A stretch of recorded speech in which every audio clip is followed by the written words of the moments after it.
আমি পাপিয়া আর আপনি দেখছেন হ্যাপি इंडिया। नमस्कार, मैं संजय सिन्हा। अभी जो कहानी आपको सुनाने जा रहा हूं, उस कहानी का नाम मैंने रखा है सब बदल जाएगा। क्या आपने सोचा है कि जब कोरोना वायरस भाग जाएगा और हम सब खुलेआम सड़कों पर निकलने लगेंगे, उसके बाद की दुनिया कैसी होगी? मैं तो बैठे बैठे कुछ कुछ सोचता रहता हूं, इसलिए पिछले कुछ दिनों से मैं ये भी सोच रहा हूं कि क्या लॉकडाउन खोलने के बाद फिर सब कुछ वैसा ही होगा जैसा पहले था।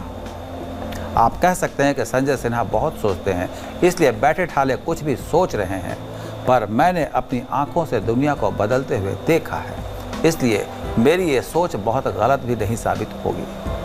मुझे याद है कि बहुत साल पहले हमारे पड़ोस में रेखा दीदी की शादी जब अमेरिका में हुई थी, तो उन्होंने मुझे बताया था कि अमेरिका में कोई किसी के घर बिना पहले बताए हुए नहीं जाता है। तो मैं बहुत हैरान हुआ था।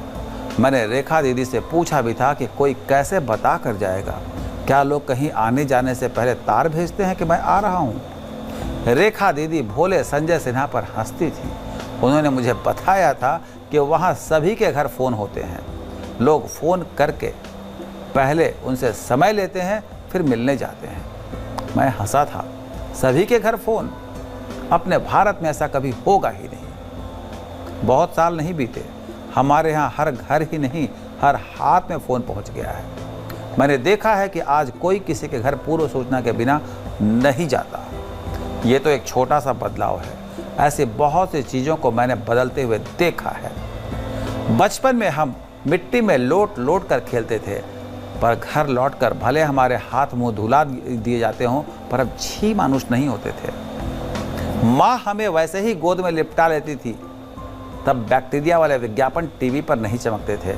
एक ही साबुन होता था, लाइफ बॉय, और पूरा घर उसे ही बदन पर रगड़ता था। पता नहीं आपके घर ऐसा था या नहीं, पर हम सभी बच्चे एक ही तौलिया से अपनी देह पोंछ लिया करते थे और कभी किसी को कोई बीमारी नहीं लगती थी। मैंने समय के साथ यह बदलाव इस हद तक देखा है कि अब घर में हर किसी के पास अपना तौलिया होना ज़रूरी है। पति पत्नी तक एक दूसरे का तौलिया नहीं छूते। मुझे याद है कि गांव में एक बार मैंने एक गधे को छू दिया था। किसी ने मुझे देख लिया था और घर पे ये बात मुझसे पहले पहुंच गई थी कि संजू ने गधे को छू दिया है। उसके बाद क्या था, मुझे रगड़ रगड़ कर नहलाया गया। मुझे गधे को छूने के पीछे का राज नहीं पता, शायद छुआछूत वाली कोई बात रही होगी। पिछले कई दिनों से हमारे यहाँ से ये जोर डाला जा रहा है कि हम हर किसी से एक दूरी बरतें। पहले हम ऑफिस में एक दूसरे के साथ बैठकर एक दूसरे की प्लेट से लेकर खाना खाते थे, लेकिन पिछले कुछ दिनों में सब कुछ बदल गया है। अब हम साथ साथ नहीं बैठते, हम एक दूसरे के कंधे पर हाथ रख कर भी नहीं चलते। हम दूर दूर बैठते हैं, हाथ मिलाना तो हम भूल ही गए हैं। पता नहीं अब क्यों मुझे ऐसा लग रहा है कि कोरोना बंदी के बाद भी लोग हाथ मिलाना छोड़ देंगे और अभिवादन का ये तरीका पूरी तरह बदल जाएगा। लोग भूल जाएंगे कि मुन्ना भाई MBBS में जादू की झप्पी भी किसी बीमारी को ठीक करने का पाठ था। लोग एक दूसरे से शारीरिक दूरी के महत्व को समझने लगेंगे। शायद यहाँ छुआछूत वाली बात गैर वाजिब हो, पर यह दूरी बहुत दिनों तक लोगों के दिलों में समाई रहेगी। मुझे लगता है कि बहुत से लोग उस पुरानी परंपरा को बहुत दिनों तक फॉलो करेंगे, जब कहीं बाहर से आने के बाद भी नहाना पड़ता था। एक थाली में खाने की प्रथा तो शायद बंद ही हो जाएगी। बच्चे डेंगा पानी, लाले लाल, छुपन छुपाई, छुआ छुई जैसे खेल खेलना बंद कर देंगे। कोई भी ऐसा खेल नहीं खेला जाएगा जिसमें किसी को छुआ जाता है। माँ बाप बच्चों को यह समझाने में कामयाब रहेंगे कि किसी को छूने से बीमारी होती है। एक और खेल को चोट पहुंच सकती है, वो है कबड्डी। मुमकिन है बहुत दिनों तक लोग कबड्डी ना खेलें। किसी एक खिलाड़ी को पकड़ने वाला खेल लोगों में दहशत फैलाएगा।